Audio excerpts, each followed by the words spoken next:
Bismillahirrahmanirrahim. Assalamualaikum teman-temanku sekalian. Sebelum kita mulai menuntut ilmu, yuk kita perhatikan adab-adab menuntut ilmu. Yang pertama, niat karena Allah. Yang kedua, jangan lupa berwudu dulu ya.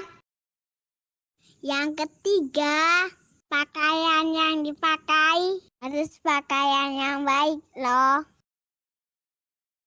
Yang keempat, buku dan alat tulisnya harus lengkap.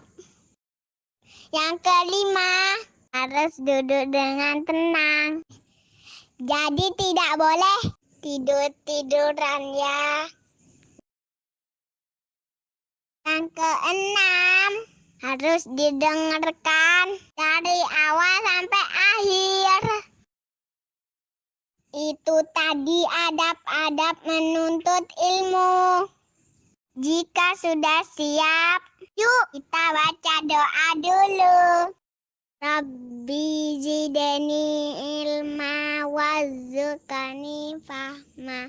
Ya Allah, tambahkanlah aku ilmu dan berilah aku pemahaman yang baik. Allahumma inni as'aluka ilman nafi'ah wa rizqan thayyibah wa amalan mutaqabbala.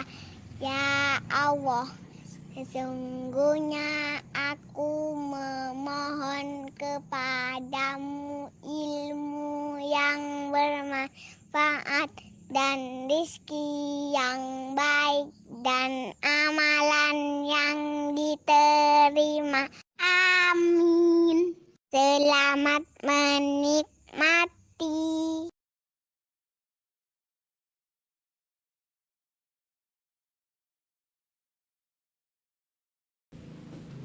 Bismillahirrahmanirrahim. Assalamualaikum warahmatullahi wabarakatuh. Alhamdulillahirabbil alamin. Alhamdulillahilladzi bi ni'matihi tatimmus shalihat. Assalatu wassalamu ala nabiyyinal mustafa Muhammadin sallallahu alaihi wasallam wa ala alihi wa sahbihi wa man tabi'ahum bi ihsan ila yaumil qiyamah.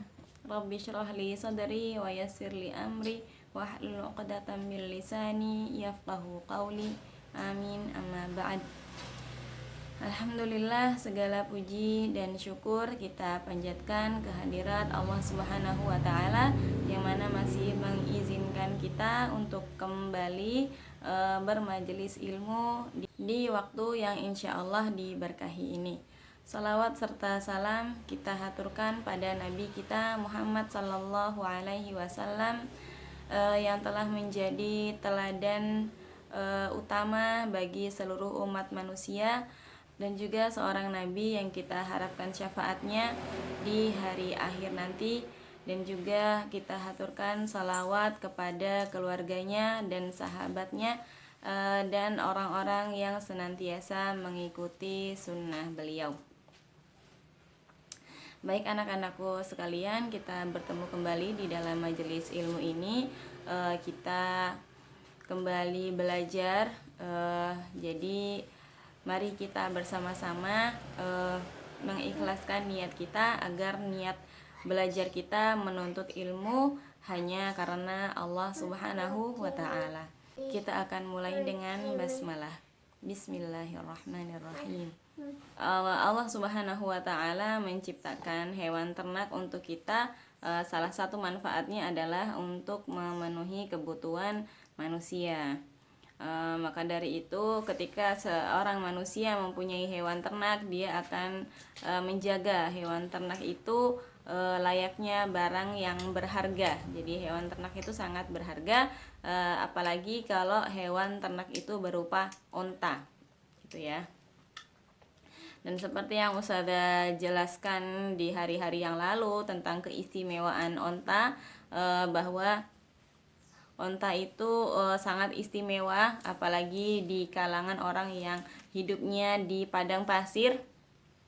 Jadi ketika seseorang mempunyai onta, maka onta itu adalah akan menjadi hartanya yang sangat berharga gitu. Nah, seperti yang kita tahu bahwa kalau sesuatu itu berharga, penting, dianggap mahal, maka seseorang itu akan menjaganya sebaik mungkin, akan merawatnya sebaik mungkin. Apalagi ketika onta betina itu hamil gitu ya. Jadi kalau ada onta betina hamil, maka orang Arab itu pasti akan sangat senang gitu ya. Jadi karena itu sesuatu yang berharga dan akan melahirkan sesuatu yang juga sangat berharga gitu, yaitu anak onta. Maka dari itu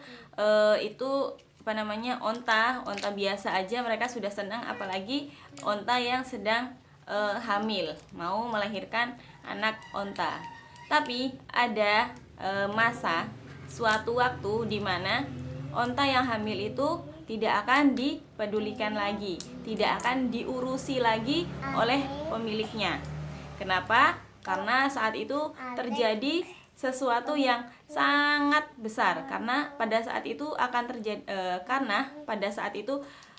terjadi sesuatu yang sangat besar, yang sangat dahsyat, yang sangat membingungkan, sehingga pemilik onta yang sedang hamil itu tadi tidak mempedulikan ontanya lagi, tidak mengurusi ontanya lagi. Ontanya dibiarkan begitu saja. Nah, yaitu saat terjadi kiamat. Jadi saat kiamat itu orang kan kebingungan semuanya, sehingga harta yang paling berharga pun akan mereka tinggalkan, yaitu onta yang sedang hamil, yang mana hamilnya itu sudah mau melahirkan. Jadi onta itu memasuki bulan ke-10 gitu ya. Jadi onta itu akan melahirkan ketika bulan ke-10 gitu kan. Hamilnya sudah besar, sudah mau melahirkan. Padahal saat-saat itu di hari-hari biasa kayak gini, itu orang-orang itu akan sangat menanti-nanti kelahiran anak onta. Jadi akan sangat sibuk merawat si ibu onta ini tadi, si induk onta ini tadi. Tapi ketika kiamat terjadi, nah itu orang itu tidak akan mempedulikan harta yang berharga itu, tidak mempedulikan onta yang sedang hamil, yang mau melahirkan itu gitu. Jadi itu akan ditinggalkan begitu saja karena saking bingungnya seseorang saat terjadinya hari kiamat. Nah, dan itu dijelaskan oleh Allah Subhanahu wa taala di dalam surat At-Takwir yang bunyinya wa idzal 'isyaru 'uttilat. Nah, dan apabila onta-onta yang bunting itu ditinggalkan. Allah Subhanahu wa taala menggambarkan kepada kita bahwa hari kiamat, saat kiamat itu terjadi, itu akan mengagetkan semua orang yang ada di dunia. Kiamat itu akan membingungkan semua orang. Jadi orang-orang akan berlarian gitu ya. Karena seperti yang pernah Ustazah ceritakan waktu di tema kemarin, yaitu saat air laut itu meluap, terus gunung itu meletus gitu ya, terjadi banyak gempa bumi. Nah, orang-orang itu akan kebingungan untuk menyelamatkan diri.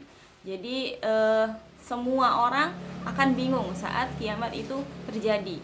Sudah tidak mempedulikan orang lain, tidak mempedulikan keluarganya, nggak mempedulikan rumahnya, nggak mempedulikan hewan-hewannya, tidak mempedulikan misalnya harta-hartanya. Nah, itu semuanya sudah tidak penting lagi saat terjadi kiamat.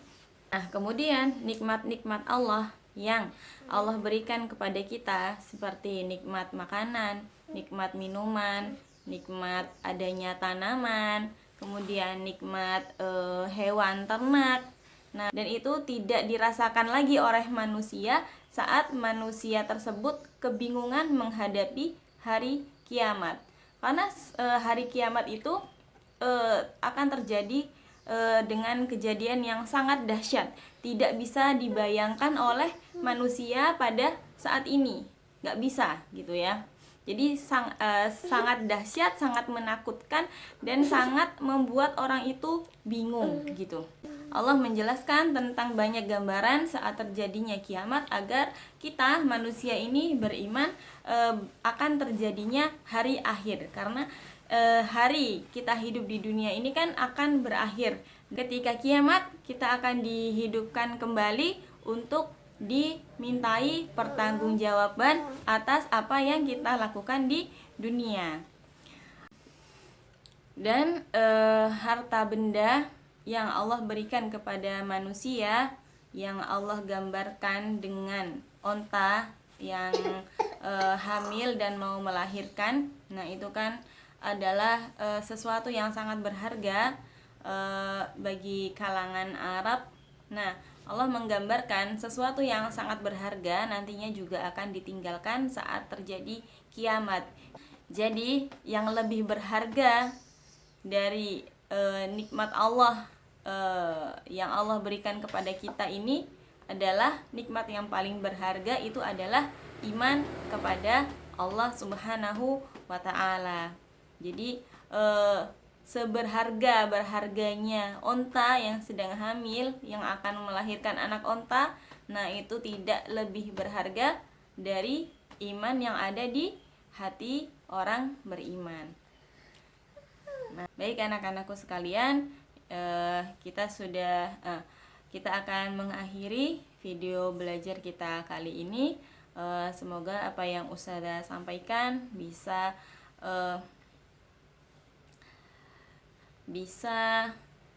menambah rasa keyakinan kita kepada Allah Subhanahu wa Ta'ala, menambah rasa syukur kita pada nikmat-nikmat Allah yang telah Allah berikan pada kita, dan juga rasa syukur kita pada iman yang Allah tumbuhkan di hati-hati kita.